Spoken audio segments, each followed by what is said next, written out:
So and there was a lot of historical relevance to that game, and you know what we do? We become like detectives, and we'll track this down now. Yeah. 28 years later. I mean, well, first of all, that's just scary that it's been that long. Right.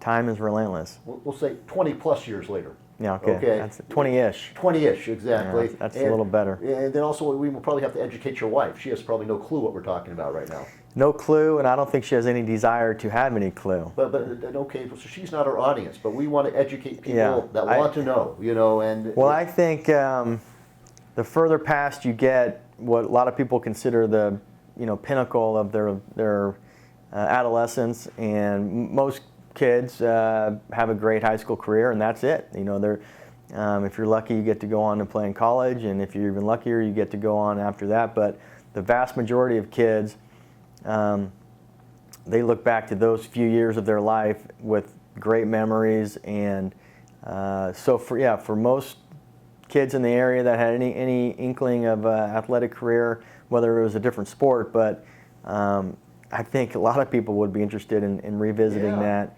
And we had a game, we called it, actually I don't remember what we called it, maybe the knockout game, but we had one person played Steve Abrams and one person played Rob Forrester. Okay. And it didn't matter where we were. We could be on a field, we could be in the pool. It was just something me and my buddies did, because I had a lot of friends that went to De La Salle. Right, okay. One of them was Patrick Walsh. Yeah, Patrick is my best friend to this day. Andy Nicholson, Brent Bianchina, Bobby Carter, Rich Thomas, and I could go on and on with guys from De La Salle that I grew up with and are still my really good friends today. But it made for a good rivalry back then, and it's still good today. Right. But when we were younger, 7th, 8th grade, even probably going into high school, we were what you'd call pretty rowdy and really physical. So any chance we got to have some type of a contact activity. We'd set up and we'd just say, hey, I'm Abrams, you're Forrester. Sometimes history would repeat itself and Abrams would win. Sometimes Forrester would change history and he would actually get in. So, right. Maybe that's well. No, you're not going to want to do this because you got the final score. Maybe we do have to get somebody to reenact it, and there's just so many possibilities here. I mean, if you want to go the actual physical route, let's. I guarantee you'll have a couple of pulled hamstrings, a separated shoulder, but. Well, yeah. What would happen if you ran into Patrick Walsh today like that?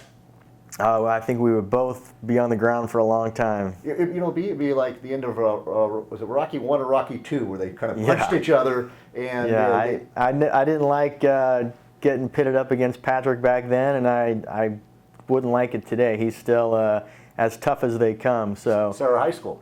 Yeah, he's at Sarah, and he didn't lose many collisions when he was younger. And he'd be a tough guy to get the better of now. Right. So I think I'm better off just talking about it. Right. Okay. So you'll be like me. You'll have an advisory role. Yes. But you were like Patrick. You didn't have.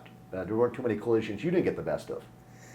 Yeah. We were different types of running backs. I mean, I wasn't shy of contact. Yeah, but you never ran out of bounds. I mean. I didn't go out of bounds. I definitely, like I said, I wasn't shy of contact, but I didn't like it as much. I mean, I just figured if I can run around him, it's probably a little cleaner than running through him. Right. Patrick, he would put his head down and he was just like a bull, but he was also fast and really shifty. So Patrick was a great combination. I don't think anybody would ever look at me and say I was a power runner. So I could surprise people at times when I did put my head down. But I was definitely more of I'm trying to find the seam and break through, whether it's on the outside or inside. But, as a running back and later I was a wide receiver, our job is, not to get hit. So if you can avoid it, that's the better, safer way to go. So back in the day, who was faster? I was faster. Yeah, exactly. That's why you became a wide receiver. Okay. Yeah. Okay. Yeah. But Patrick was deceivingly fast. Right. Kind of like Emmitt Smith, even Jerry Rice type, who if you time them in the 40-yard dash, not very impressive. but I would challenge anybody to go back on any of Patrick's games. He never got caught from behind. Yeah. He just had a football gear and a sense for, the goal line, so to speak. So when he was on the field, I think he played much faster during a game than he ever was able to run in practice or just if he was ever being timed for a 40-yard dash. Patrick was a gamer. Yeah. No, So he'll find his way to get through. well, that's the thing. That's why Jerry Rice fell in the draft all the way to the 49ers. I mean, the times matter a little bit, but not really. It's what you do on the field. Yeah. Yeah, exactly. Yeah. Yeah, I don't think Jerry Rice ever broke a 4.6 40. I don't think Emmitt Smith ever broke a 4.6 40. Yeah. So that just goes to show you. But They're going to go for the Hall of Fame. yeah, these the criterion and the benchmarks that scouts and recruiters have. It's sometimes they work out, sometimes they don't. I think it's really a crapshoot. I think they would be much better off looking at the body of work of a player. Right. But Patrick, he, as great of a player as he just wasn't tall enough, and that was what did him in. I mean, because as soon as recruiters start looking at, and it happened to me as well, you're on their list and everything checks off, but then all of a sudden they get to height or speed or whatever it is, Yeah. and if unless you're just The one Maurice Drew's the exception. there are exceptions that are just absolute physical freaks of nature. Right. But the size of football, so you can see over the line. Why is size in football? Yeah, I mean, I just think Maurice Jones-Drew aside, and there's other guys in the NFL that are undersized, but the mass of these guys, it just keeps getting more and more Sure. unbelievable. You got high school kids now, linemen averaging well over 6 foot and Right. 275 pounds. Sure. I mean, it's changed, and players keep getting bigger and faster Right. and stronger. No, but I'm going back to I get the size, but the height I don't understand. I mean, you do if you're small, you got to be strong and wide. Yeah. But I mean, yeah, it's interesting. Well, size never bothered Patrick. Right. Ever. Yeah. It didn't bother him at De La Salle High School. Didn't bother him at University of Texas, Right. where he Played excelled as a baseball. baseball player. Didn't bother him at San Jose State, where he was a great running back and Right. baseball player. So, Yeah. Maybe. chances are, if Patrick had a shot in the major leagues or NFL, he probably would have been Patrick, and he would have succeeded. Yeah. But Actually, it worked out. I mean, he's coaching here at Sarah. his life worked out just the way it should have, and the way he's wanted it to, with a beautiful family and a great job. And the guy's he's blessed because he goes to work every day and he doesn't really consider it work. Which, Right. if you can pull that off, you're pretty fortunate. And also, he's so successful now with those youth with the flag football. He doesn't Yeah. have to teach anymore. Yeah, his next level camps and programs has just exploded, and he's now got flag football. He's got basketball. I think he's doing golf. He's doing cheerleading. So I'm not surprised by his success at all. Patrick has succeeded in everything that he's endeavored in his entire life. So the fact that he's so successful running next level, it was just a matter of time, while he kind of figured out how to make it work, and now it's just a well-oiled machine. He's got a great staff, a lot of support. So yeah, we're really happy for him, Right. and the camp is fantastic. They have one. Your kids play it. Yeah, they play in it here now at Monte Vista.